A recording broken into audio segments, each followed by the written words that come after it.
Greetings of peace and love. My name is Ram Hotep, broadcasting on behalf of the number 13 signsastrology.com. I thank you for listening. I thank you for watching. On this particular episode, I want to cover a transit that just recently passed by in the universe and in the cosmos. You know, they say in all metaphysical circles, as above, so below. So the reason why I have to cover these transits is because of the fact that when things are going on in the heavens, we know that they're going to manifest on earth. We know that the heavens is the causeless cause. That's right, it's the causeless cause. And basically what that means is that the planets keep on moving. It seems like it has no purpose and aim to it because it just continues to go on and it's autonomous. However, it has a cause to it because of the fact that every time the planets move in transit, they create and manifest different realities. And this episode, I'm covering Juno. Juno is going direct. I'm going to be very brief. Just want to kind of throw it out there for people so they can kind of understand what exactly this is going to mean. Juno is actually already direct. It went direct on the 24th of this month, on September the 24th. And Juno's been retrograde. So the first thing I need to do is kind of break down exactly what Juno is in astrology and help you to understand what that planet does. Or the asteroid does. And Juno is the asteroid. It's like a counterpart to Jupiter. It's like the wife of Jupiter according to the mythos. And Juno is an asteroid that deals with the contract that you may have signed up for, as well as it deals with the marriage partner. So when you understand Juno, it's a lot like understanding Jupiter versus Mars. Understanding Juno is like the difference between Venus and Juno and the difference between Mars and Jupiter. What do I mean by that? Well, when you understand Juno, you understand that Juno is the wife. This is the ideal female or companion that you would want to be with. And this deals with like an obligation or a contract. So when you talk about twin flames and soulmates and things like that, you want to look at Juno, especially for twin flame and soulmate relationships, because Juno deals with serious commitment. A lot of people don't like to say marriage. So like in the old school astrology, I would say Juno deals with marriage, but you know, we're in a new age. And a lot of people, they're not for getting married. They're not for the whole marriage thing or whatnot. So let's just say the not just the partner, but the contract. When you have a partnership with someone, you guys have a contract which deals with agreement, which means that you have certain things that you must do to uphold your end of the bargain, and the person or the partner that you're with has certain things that they need to do to uphold their end of the bargain.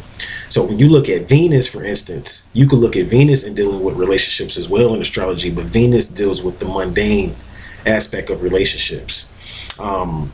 Venus deals with partnerships as well, but it deals with the mundane partnership. Like when you go to the movies with someone, whether it's your homeboys or whether it's a female, you're that's a partnership. It's not necessarily a contract, but that's a partnership. That's your partner for that night to go to the movie. So Venus deals with, you know, frivolous dating and just the mundane aspects, whereas Juno deals with the long-term contract and long-term commitment. So that's what it kind of goes into. Now, when you look at Mars and Jupiter, because you heard me use an example of Mars and Jupiter go hand in hand too. But Mars is more of the primitive aspect of a male's energy, of masculine energy. So when a woman kind of dates a man based off of her Mars placement, this is more so a man that she will get with for now. You know, like when you meet a guy, like all you ladies know, you have two type of guys out there. The guy you with for now, which, you know, you might like something about him physically or whatever it may be. And then you have the guy that you really want to be with. And to understand that, you would have to look in your natal chart and look at your Mars and your Jupiter placement. Your Mars placement is going to tell you the type of guys that you're initially attracted to, just like off the top. Then your Jupiter placement will go into staying power. So this will go into the type of male that you need to get with if you were to get married, the type of man that's going to actually really be there for you and be the right partner for you. Might not necessarily look the way you want him to look, or might not dress the way you want him to dress or whatever, but at the end of the day, you can work with those things and change those things, but you're looking for the long-term commitment. And if you're looking for that, you need to look towards your Jupiter aspect in your natal chart so that you can see exactly how that's going to play out for you. Like, for instance, if you have Jupiter in the 9th house versus having Jupiter in the 5th house, that's going to play out differently. You see, like Jupiter in the 9th house means that you want a man that's well-traveled, that's well-learned, You need to have this is the type of marriage partner that you need. If you have Jupiter in the ninth house, somebody that's well learned, well versed in spirituality and philosophy. But then if you have Jupiter in the fifth house, you may want to marry a man that's going to always take you out, no matter how long you've been in a relationship. You got to be with a man that no matter how long you guys been together, he's not going to forget about you. He's not going to start treating you like his wife versus his girlfriend. So like one of my clients taught me, you want to basically be with a man that you can get with and then date, instead of finding a man that you date and then you marry.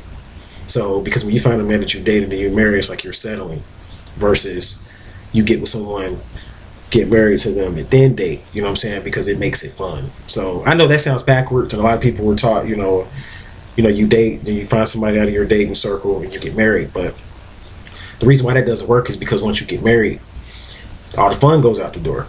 It becomes serious, and that's when the male kind of like starts to wander. That's when the female starts to wander. You start looking around and things like that, because in the matrix, in this society, marriage, since it's based on religion, when most people think about marriage, they think about religion, and marriage is very much based on control and keeping like a leash on someone. In this society, it doesn't have to be like that. So like in this society, you marry someone because you want to lock them down. Like, I want to lock them down. I want you to be with nobody else but me. That's why you get married in this society, versus in other societies, it's more of like a culture. That's when you begin to start to have fun once you finally get married. See, for most people, they have all their fun in the Western world. We have all of our fun. Then we get married.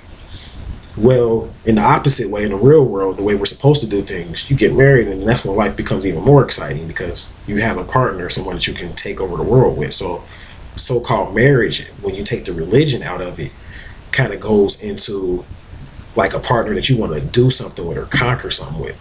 And that's what's going to help you to understand this twin flame thing and this soulmate thing versus just dating. See, if you want to date, you need to look towards your Venus for those males. If you want to get married, you're looking for the type of woman that's going to be like the marrying type for you, and you're trying to figure out the type of wife to get, you want to look at your Juno placement, because you're looking for the serious commitment, you know what I'm saying, or the long-term commitment, and you're looking to build something. So I get a lot of people, they send me these emails and they talk about how they want to get married and how they, you know what I'm saying, like not necessarily want to get married, but they just want to find the one, and they want to find their twin flame and soulmate. And they have a lot of times, I mean, these emails, they have, you guys have good reasons. They're very spiritual reasons why you want to do these things. But however, what I will say is that I don't think you know what you're getting yourself into when you say that you want to be with your soulmate, especially your twin flame, especially your twin. The soulmate is one thing. You can kind of get away with the intensity level of a soulmate relationship is not as high when it comes to commitment, obligation, and expectation. And if you're the type of person that's running from that, like responsibility, then you probably shouldn't you shouldn't even look towards getting with your soulmate or twin flame. You should probably just look to your Venus part of your chart and just date off of what feels good, because Venus is the planet of socializing, of gratifying the five senses. So you should just do whatever feels good. Like when you meet a woman, say for instance, you like the way she's shaped, her figure, and you like her eyes, and you might even like, her laugh and her smile and stuff like that. These are mundane things, and there's nothing wrong with that. These are just mundane things, and for some people that's enough. If that's enough, then you're functioning off of your Venus. But if that's not enough and you're looking for something greater, that's when you need to go into Juno. So that's why I put the Juno into the natal charts or whatever, so that people can understand. So Juno's going direct now. So what does that mean? Well, it means different things for different people. You know what Juno is about now, because I've explained that for the most part, but you have to look at where Juno is in your natal chart versus where it's at right now in the cosmos. And you have to kind of like interpret that or do an explanation based on where it's at now in the cosmos and where it's at in your natal chart. And that'll help you to figure out, do you have a twin flame coming? If you already have a twin flame, is it going to work, or what are you going to go through now with this particular person? You need to look at your Juno. Your Juno does a good job of figuring that out, or helping you to decode that and figure that out. So Juno is at 5 degrees or 4 degrees Capricorn, according to 13 signs. It's going direct at 4 degrees Capricorn. So right now Juno is in the business constellation. This is an optimal time to form business partnerships. So this is a time when, if you're looking to get with someone, it's not really the time to get with someone just because of how they look or how they feel, because we are very much in a time of rebuilding in business. I mean, if you turn on the television, you see all kind of stuff going on or whatever about government shutdowns and all these types of things. And all of this is what it's really saying to us is that it's time to rebuild. It's time to redo.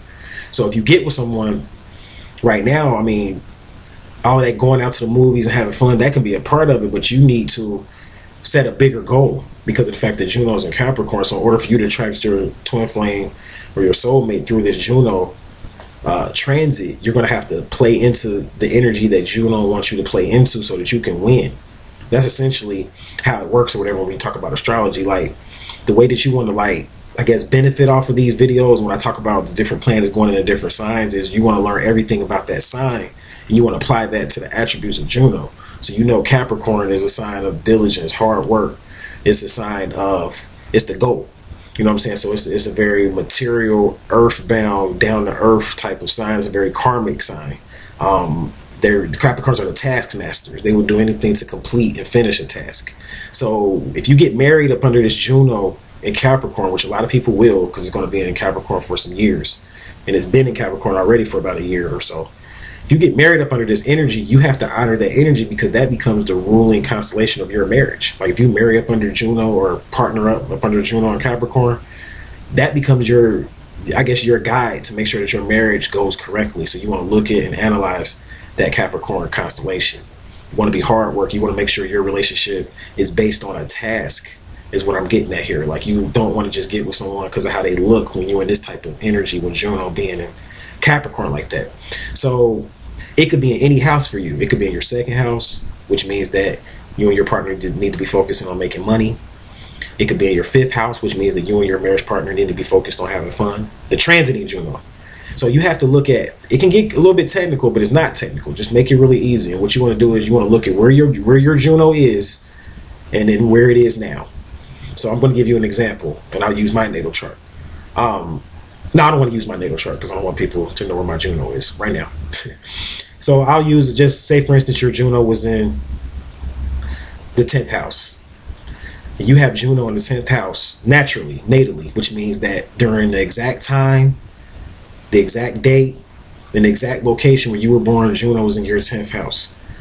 That means that you automatically have to get with your life partner is someone that you're going to share your life mission with. You're going to share your soul purpose with. So say it's your soul purpose to be an educator or a teacher. You're going to marry someone that's into education and teaching too. Or you're going to marry someone that, or partner up with someone, because I don't want to use the term marriage because we're not talking religion here, but you're going to partner up with someone that has that and shares that same goal as a life mission too, because that's going to be the theme of your particular marriage or how you're going to meet your soulmate because it's in your 10th house. So that's what's going to make you feel good about the marriage partnership is as long as you guys are meeting the overall life purpose together.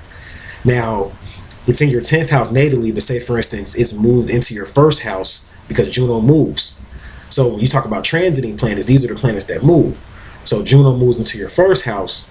This is going to go into, you already got the part, say for instance, you've already met the partner. You guys share the same mission and purpose, but now you getting burnt out. You kind of feel like you want to do you. You kind of feel a little bit more selfish when it comes to the marriage, I'm saying, or the partnership, and you really ain't feeling it, the partnership as much. You might have partnered up with them 2 years ago and you was feeling it, but you're not feeling it as much. And this is because Juno is in your first house. And this is a time where the partnership, you have to kind of like keep your end of the bargain and do your duties when it comes to the partnership. But you want to at the same time do you, and the partnership is going to be based on you fulfilling needs that you need to fulfill for yourself so that the partnership will go better or the marriage will go better. Because a lot of times people get in these marriages and they don't really look at themselves and think about the things that they want. They're thinking about their partner, like giving, because, you know, a partnership is give and take. But most people, well, not most people, but some people give. So then now you feeling selfish and then you go out and cheat. Based on Juno being in the first house, that's the time where you could break your oath in a partnership. Juno in the first house is very difficult because the first house is selfish. And when you have Juno there, Juno is the planet of like the no self. So it deals with your duties of being faithful and loyal and committed. And it's hard to be those things when you're going through a selfish transit like the first house. Because the first house is like, I want to do what I want to do. And that might mean me breaking my oath and me not being so faithful. So it's a lot to think about. I know I'm saying a mouthful here, but you can kind of get an idea where I'm getting at. Like, just look at your Juno placement, what sign and what constellation it's in, and then you look at the constellation now and just start to do your own research. and, you know, see what works out for you, and see, I guess, which explanation best fits you. Now I do readings. You know, I do relationship compatibility readings. I also have a printed relationship reading that you can get via our website if you guys are interested in, you know, like you want a better explanation on the Juno thing, you want a better explanation on relationships. I'm a pretty good relationship counselor because it's in my natal chart, for one thing, and they say that the reason why I'm such a good relationship counselor is because I experienced so much pain from relationships, from failed relationships in my 20s. So that actually makes me become a great counselor. Like, your greatest pain, I always tell people this, where you experience the most pain, that's where your treasure is. Like, the thing that's the most difficult for you, or the thing that you fear the most, that's what you're supposed to be doing. So since I've had so much challenges in relationships, I'm good at giving other people advice. I'm not saying I'm the best relationship partner. I'm great at giving other people advice. But if you research that Chiron in the 5th house, you'll see that's like a really good placement when it comes to giving advice. So it's in my natal chart. I'm pretty good at this thing, guys. If you guys are interested, definitely shoot me an email. That's the number 13, scienceastrology@gmail.com. And we'll go more in depth or whatever. You can visit the site as well, at the link below, and check out some of our readings when it comes to relationships. So I think that's going to do it for me. And until my next video, peace.